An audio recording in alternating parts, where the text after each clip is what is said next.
네, 안녕하세요. 2018년도 4월 25일 네, 영상을 또 준비하고 있습니다. 오늘 함께 공부해 볼 종목은요. 엘컴텍. 손절이 나왔다고 네, 말씀하셨어요. 그럼 공부해야죠. 그쵸? 수익 난 거는 축하드립니다. 근데 저희가 더 눈여겨보고 또 다른 한편으로는 꼭 다시 살펴봐야 될 게 있다면은 내 종목이 오르지 않는 이유가 분명히 있을 거예요. 어딘가에는 있을 겁니다. 그걸 알아내야 되고, 매매에 실패를 했다면은 그거에 대해서 분명히 짚고 넘어가야겠습니다. 여러분들이 짚고 넘어가셔야 돼요. 하지만 지금은 이제 제가 생각하는 것만큼의 평균 실력이 아직 한참 모자라요. 그래서 그거를 견인해드리는 일부 역할을 해드리기 위해서 손절과 관련된 내용이 있다면은 주저앉고 같이 살펴보는 걸로 하죠. 그게 정말 좋아요. 단순히 운이 없어서 손절이 났을 수도 있어요.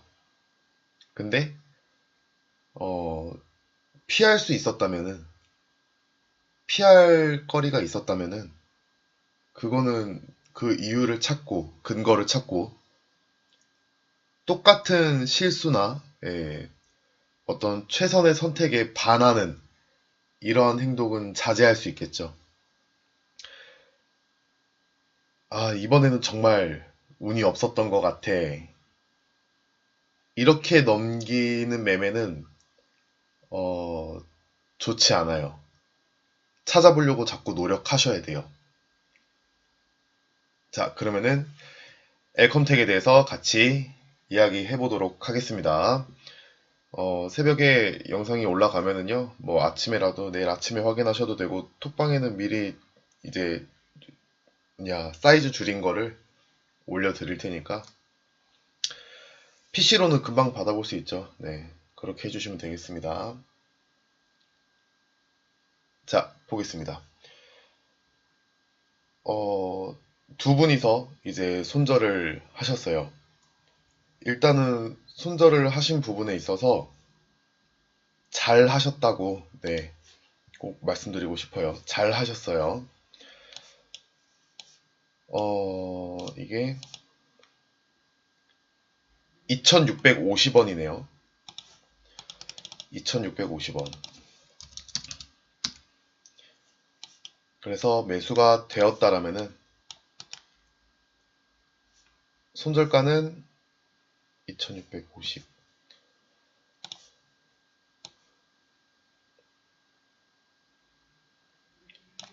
이때 손절이 아마 나왔겠네요.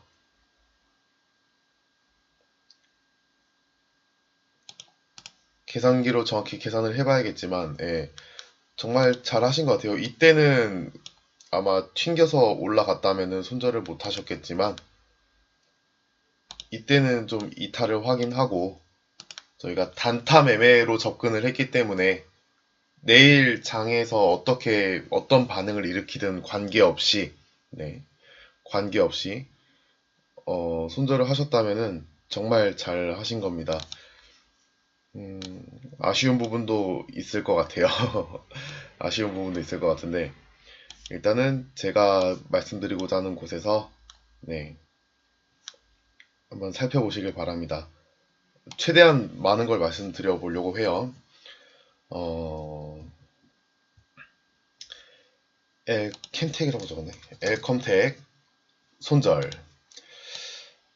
분석, 엘컴텍을 한번 볼까요? 거래대금은 뭐 매우 큰 편이었죠. 네, 큰 편에 속한다. 이렇게 볼 수 있을 것 같고요. 종가에 선을 그어 보니까 이전 매물대를 이렇게 소화해주는 모습도 보이더라. 자, 그리고 아침에 갭이 살짝 이제 오른 상태였었고요. 그리고 저가는 2,560원. 네, 손절가를 살짝 이탈하는 그런 모습이었네요. 자, 이거를 이제 여러분들이 조금 더 앞으로 확률을 좀 올리고 싶으시다면은 반복적인 지지는 네, 위험하다. 지지선의 반복적인 지지는 위험하다. 이렇게 일단은 말씀드릴게요. 그 멜팅이라는 이야기를 예전에 한번 설명해 드렸어요. 주가를 녹인다라고 말씀드렸습니다. 어떤 저항선이 이렇게 있다고 가정을 해볼게요. 얘는 저항선입니다. 근데 그 저항선을 뚫고자 하는 의지가 나타나서 한 번 부딪히고, 두 번 부딪히고, 세 번 부딪히고 하다 보면은 네, 그 의지가 강력하고 또 시장 상황만 좋다면 돌파해낼 수 있어요. 혹은 반대되는 모습도 있겠죠. 뚫고자 하다가 시장 상황이 받쳐주지 않거나 이 저항선이 워낙 드센 녀석이라면은 빠질 수도 있을 거예요. 저항선을 맞이하는 국면에서도 이렇게 두 가지가 있듯이 지지선에서도 그게 크게 다르지 않습니다. 자, 지지선에서도 주가가 상승을 했었어요. 상승하던 주가가 내려와서 저희가 생각하는 지지선이라는 라인에서 반등을 줄 수도 있겠죠. 그리고 뭐 한 번 더 줄 수도 있을 거예요. 근데 예를 들어 그 폭이 점점점 줄면서 가라앉다가 완전히 지지선을 크게 이탈하면서 투매가 좀 쏟아져 나올 수도 있겠죠. 계속 지지를 반복해주던 자리에서 그거를 이제 이탈하게 되면은 이 지지의 반복성에 대해서 기대를 걸었던 어떤 개인 투자자들, 이런 분들의 실망 매물이 갑작스럽게 쏟아져 나올 수가 있어요. 이런 모습도 충분히 생각해 볼 수 있습니다. 아니면 반대로 이럴 수도 있죠. 계속 반복적으로 지지를 받다가 올라갈 수도 있을 거예요. 근데 항상 말씀드렸지만 한 번 내지 두 번 정도는 한 번 내지 첫 번째 반등이나 두 번째 반등 정도는 노려볼 만해요. 근데 이게 세 번, 네 번, 다섯 번 반복되는 가운데서는 점점점 이 지지선의 힘이 녹아들기 시작할 겁니다. 그러면 저희는 여기서 약간은 조금 스토리텔링이 좀 필요할 것 같아요. 제가 하는 모든 매매 방법은 그 전제 조건이 하나 있어요. 오르는 거는 세력이 올린다 라고 생각해요. 그 시작을. 오르는 거는요. 내리는 거에 대한 시작도 항상 세력이라고 저는 생각을 해요. 이런 말씀은 제가 톡방에서 드린 적이 없기 때문에 뭐 알고 계신 분들이 있을 수도 있고요. 주가가 상승을 할 때는요, 여러 번 말씀드린 부분도 있네요. 생각해보니까 먼저 사는 건 세력이다. 그리고 뒤에 상승하는 파동은 개인들이 포함이 많이 되어 있을 수 있다. 개인 매수세가. 왜냐면 세력은 저희보다 정보력도 좋고 테크닉도 좋아요. 세력들이 하는 어떤 모습들을 보면은 제가 아무리 전업 투자자라 할지라도 감히 따라할 수 없는 그런 테크닉들이 많이 있는 것 같아요. 팔아치울 때도 마찬가지다. 팔아치울 때도 마찬가지다. 세력이 먼저 팔기 시작을 하고 그때 뒤따라서 나중에 이제 많이 팔게 되는 게 개인이다. 저는 제가 하는 모든 매매 방법의 기본 전제 조건이 이거예요. 이거를 이제 가지고 시작을 했어요. 다른 걸로 했을 땐 잘 안 풀리던 게 언젠가 이런 식으로 생각을 하게 되더라고요. 그때부터 이제 많이 풀렸던 것 같아요. 자, 일단은 이 내용을 하나 알고 계시고요. 어, 저희가 이제 매수가를 구하잖아요. 저희가 가격을, 음, 여러 가지 가격을 구하는데, 그 중에 이 매매에 쓰이는 매수가의 특징이 뭐라고 말씀드렸죠? 세력이 지켜야 할 물량이라고 제가 말씀을 드리면서 그 가격을 구하는 방식을 설명해 드렸던 거예요. 맞나요? 세력이 지켜야 할 물량. 세력들이 사용하는 어떤 물량에는요, 그 성격이 있어요. 저는 그렇게 분류를 해봤었어요, 옛날에. 내가 만약에 세력이라면은 확실한 수익을 챙기기 위한 매집 물량이 있을 거고, 그리고 그 매집 물량도 일부 급한 성격의 물량과 느긋한 성격의 매집 물량을 분명히 나눠볼 수 있고요. 나아가서 내가 매집한 물량이 있으면은 또 남은 자본의 일부는 주가를 끌어올리는 데 써야 된다라고 말씀을 드렸어요. 저는 그렇게 생각을 합니다. 나머지 어떤 비용이 있다면은 주가를 끌어올리는 데 써야 된다.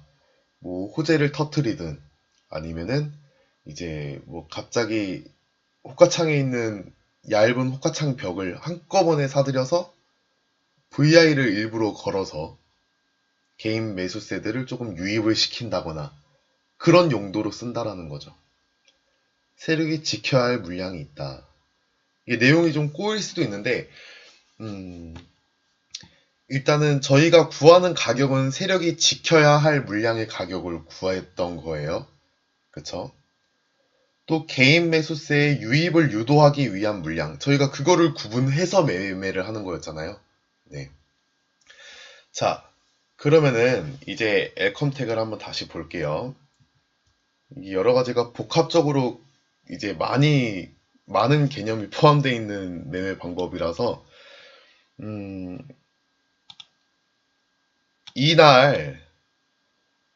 이날 이렇게 거래량이 크게 터지면서 이 종목이 장대 양봉을 만든 이유는 뭘까라고 고민을 해본다면 그거는 되게 간단할 거라고 맨 처음에는 복잡하게 생각을 했었는데 이거를 단순화시켜서 개인들에게 나 좀 봐달라라고 이제 얘기를 하니까 맞아떨어지는 부분이 많더라고요.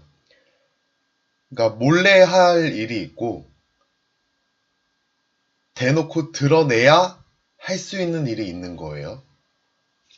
그래서 이 장대 양봉은 누구나 다 알 수 있었겠죠. 거래대금 상위 종목이도 있었고 크게 상승한 종목이도 있었고 네, 누구나 다 볼 수 있는 비밀이 아닌 녀석이 돼버렸어요. 그러면은 세력들이 원하는 거는 무엇이냐? 거래량을 원하는 거예요. 거래량. 개인들이 달려들어서 얻을 수 있는 게 무엇이냐? 라고 물어본다면은 그 개인들의 수급을 원하는 거예요. 원하는 거. 그들이 바라는 거는 개인들의 수급을 원한다. 자, 그렇게 놓고 살펴보니까 가만히 있던 주식이 막 이렇게 올랐어요. 무지막지하게 올랐죠. 그러면은 이때 먼저 사기 시작한 세력들은 관계가 없겠지만 위에서 이제 이걸 보고 달려드는 개인들도 있을 거예요. 개인들은 지금 아니면은 내가 놓치지 않을까라는 상당히 비관적인 논리로 위에서 막 따라서 사게 돼요. 이런 경험이 있으실 거예요. 예, 그냥 일반적인 공부 안 한 일반적인 개인 매매자라면은 이런 경험들이 다들 있으실 겁니다. 막 위에서 이제 따라 사기 시작하는 거죠. 그러면은 세력은 물량을 집어 던질 거예요. 거기다가 대고. 그러면은 이제 다른 사람들은 또 어떻게 해석할지 모르지만 저는 개인적으로 또 이렇게 생각을 합니다. 주가가 떨어졌죠? 근데 또 반등을 일으켰어요. 그럼 저는 이제 그 생각을 하는 거예요. 여기 물려있던 사람들의 물량을 다 사주었다라고 하고 이제 모든 스토리를 이제 이어나가다 보니까 말이 안 맞는 거예요, 저한테는. 그때가 5년 전인가 그랬던 것 같아요. 그러니까 내가 원하는 스타일의 매매가 되지 않았던 거죠. 나를 완전히 납득시킬 수 있는 그런 매매가 되지 않아서 이거를 다시 생각했어요.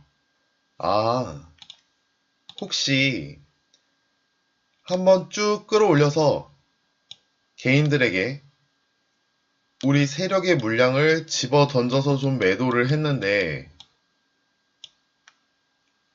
다 못 팔았다면 다시 끌어올리지 않을까라고 이제 생각을 해서 만든 거예요, 이거는. 그 원리를 이해하셔야 됩니다. 손절을 이제 조금이라도 더 막고자 하신다면은 원리를 이해하셔야 돼요. 내가 세력인데 주가를 끌어올렸어요. 그런데 내가 생각했던 것보다 개인들의 물량이 많이 안 들어와 준 거예요. 분명히 나 좀 봐달라고 이렇게 큰 소리로 외쳤는데, 나 좀 봐주세요 하고 큰 소리로 외쳤는데, 개인들이, 우리 세력들이 생각한 것만큼 몰리지가 않은 거예요. 일단은 가지고 있던 물량을 털어내겠죠. 이때는 어떤 물량을 털어내는지도 한번 설명해 드렸어요. 자, 가지고 있던 물량을 털어낼 겁니다. 근데 만약 다 못 팔았다면, 그러면 여기서 이제 다 못 팔았을 수도 있겠다라는 어떤 동기 있죠. 제가 정말 중요시 여기는 모티브. 그게 어디서 나왔냐면은 여러분들이 생각하시기에 약간 얼토당토 안 할 수도 있겠다라는 생각을 하실 수도 있는데,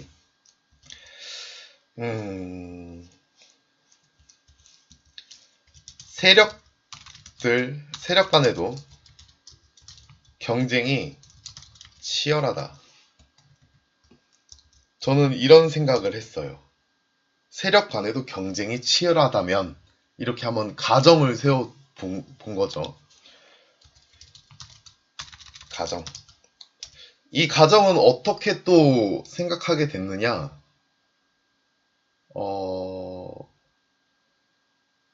왜 테마 같은 경우에는 하나의 테마로 여러 종목이 막 움직이죠. 개별주 같은 경우에는 또 그거는 그거 나름대로의 의미가 있겠지만 만약에 하나의 테마로 내가 세력이라면은 이번 기회에 좀 많은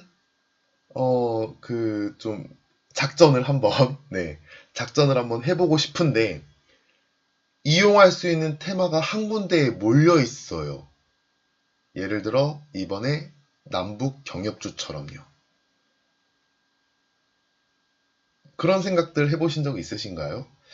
저는 혼자 매매하다가 별의별 생각을 다 했어요. 매매일지 써도 이게 맨날 똑같은 실수 또 반복하고 또 반복하고 여러분들 매매일지 쓰다 보면 분명히 슬럼프가 와요. 예. 분명히 슬럼프가 옵니다. 매매일지 쓰다 보면은 진짜 맨날 똑같은 실수 또 해요. 근데 그 실수를 안 하려면은 애초에 뭔가 나만의 어떤 그 경험적인 측면을 살려서 시장을 자꾸 다르게 보려고 눈을 굴려야 돼요. 그러다가 나온 생각인 게 세력 간에도 경쟁이 치열하다예요. 한정된 호재로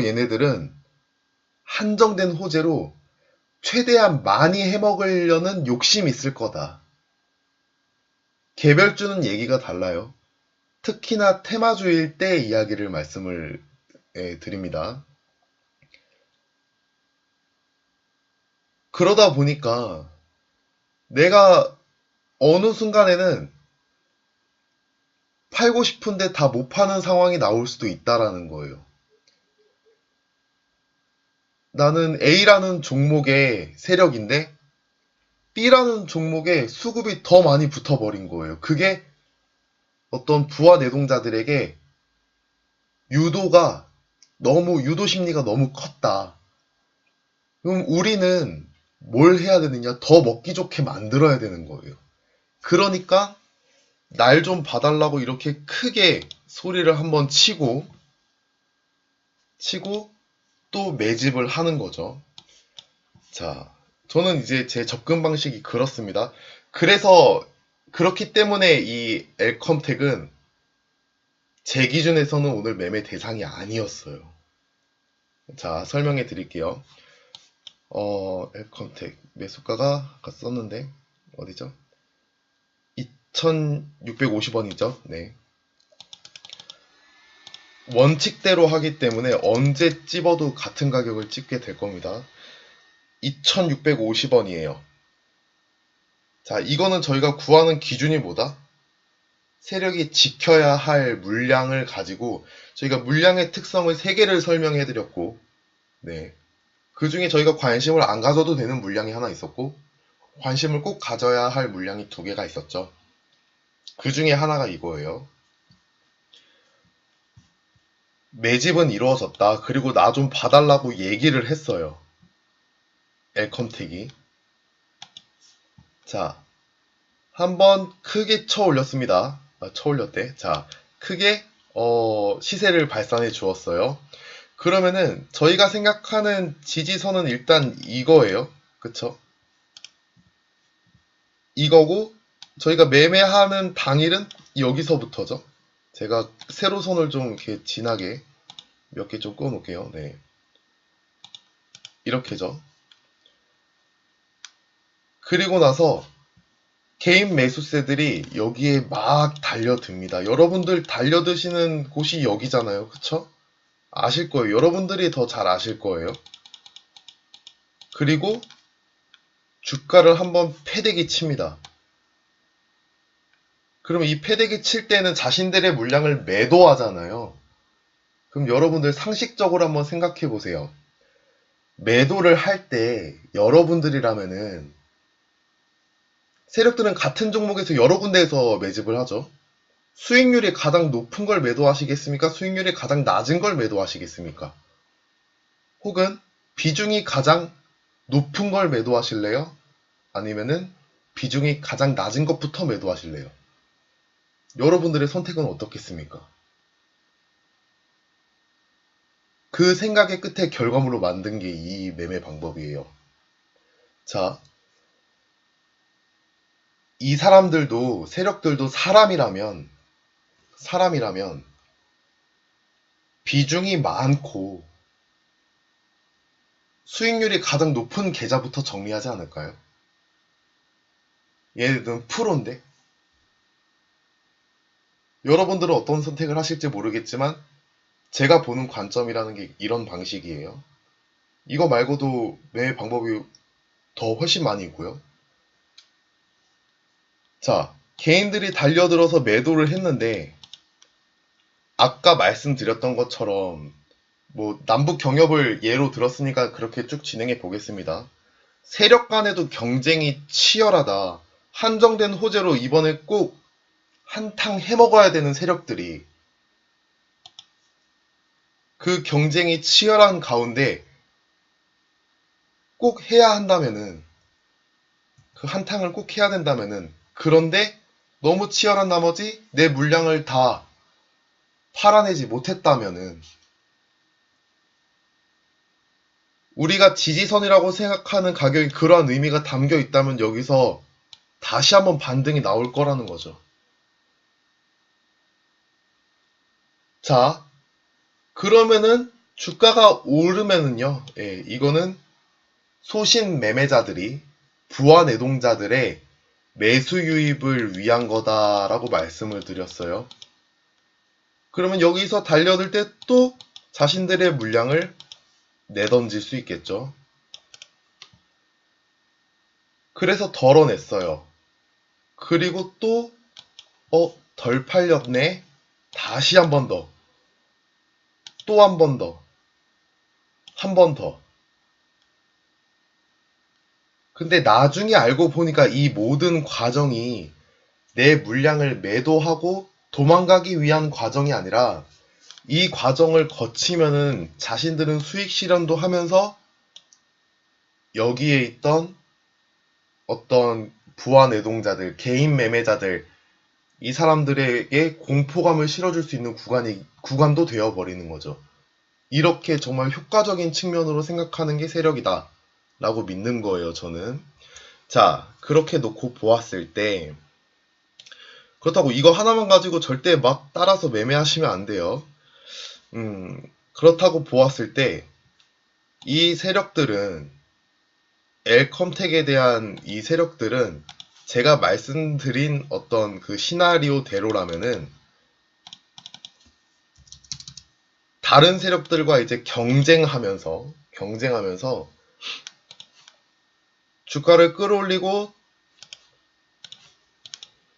덜 팔아서 또 끌어올리고 덜 팔아서 또 끌어올리고 덜 팔아서 또 끌어올리고 이거를 반복하지 않았을까라고 전제했다면은 얘네들은 벌써 몇 번이나 판 거예요? 한 번 끌어올리고 또 한 번 끌어올리고 또 한 번, 한 번, 두 번, 세 번, 네 번, 여기서 또 5번 이렇게 5번이나 같은 자리에서 자신들의 물량을 소화를 해냈다라는 거예요.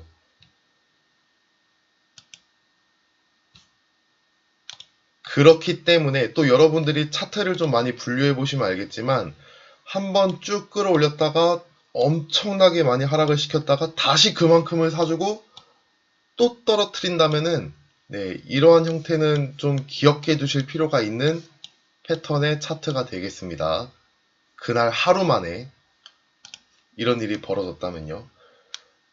그렇다고 보았을 때 얼마죠? 2650원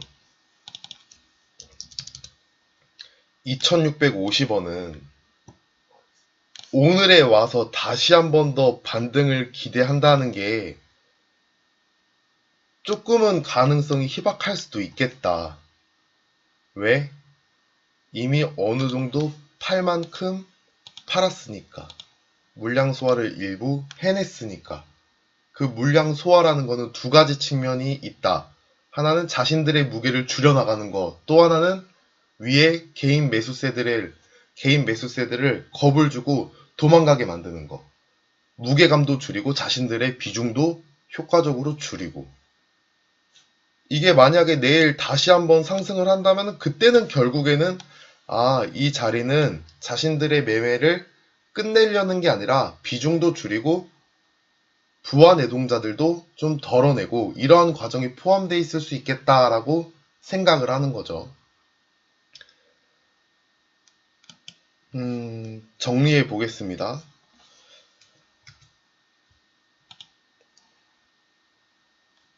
사람들마다 생각하는 기준은 다 다를 거예요. 제가 공부하면서 시장에서 살아남으면서 계속 이제 저한테 유용했던 어떤 모티브를 오늘 아주 적나라하게 알려드리는 겁니다. 반복적인 지지는 위험하다. 그러면 그 이유는 무엇일까? 라고 보았을 때 세력 간의 정해진 호재 안에서 세력 간의 경쟁이 치열하기 때문에 자신들의 물량을 다 못 팔을 수도 있다. 그러면은 그때는 반등을 꼭 한번 해줄 필요도 있겠다. 의지가 남아있다면은 세력들에게 의지가 남아있다면 한 번은 다시 반등을 줄 수 있겠다. 어디서? 그들이 지켜야 할 물량 가격대에서. 이게 그 기본적인 내용이고 그게 너무 반복적으로 이루어졌다면은 그 반복이라는 거는 이날 하루 만에 2650원이었죠. 이날 하루 만에 이렇게나 많은 반등이 이루어졌다면은 여기서도 수익이었죠. 예. 그러면은 어느 정도 됐으면은 여기는 이제 더 이상 그 어떤 세력의 매집 가격대로서의 의미가 많이 희석된다. 그리고 다시 하단에서 매집을 할 것이다. 까지가 이 매매 기법의 핵심적인 원리예요. 근데 이거를 알았다고 해서 그냥 매매하시면 큰일 납니다. 제가 이거를 굳이 오늘 말씀을 드린 이유는 딱 하나예요. 손절하신 분이 있기 때문에, 예, 더 이상 이와 같은 것 때문에 같은 실수를 범하지 않기를 바라는 마음에서 말씀을 드리는 거예요. 마음속으로는 해드리고 싶은 이야기가 너무도 많아요. 이것뿐만이 아니라 너무도 많아요. 하지만 이 매매 방법의 원리에 대해서 분명히 이해를 하고 계셔야만 이와 같은 실수가 아닐 수도 있죠. 그냥 운이 없어서 그런 걸 수도 있어요. 뭐, 또 올라가지 말라는 법은 없으니까요. 예. 5번, 6번, 7번 지지 받았다고 8번째 지지를 받지 말아라. 이런 거는 없죠. 그냥 다만 어떤 가능성과 확률을 말씀을 드리는 거예요. 그래서 제가 생각했을 때는 어떤 좀 올바른 차트의 형태는 이 매매법을 적용하기에 올바른 차트의 모습은 아니다. 네, 이상적이지 않다. 이렇게 말씀드릴 수 있을 것 같아요. 원래 30분만 딱 녹화하고 끝내려고 했는데, 지금 남은 게 이제 좋은 예시 차트들을 이제 한번 좀 살펴보려고 했었거든요. 근데 시간이 좀 늦었기 때문에 잠시 쉬고 그 다음 영상을 또 녹화해서 올려보도록 하겠습니다. 잠시 후에 뵙도록 하죠.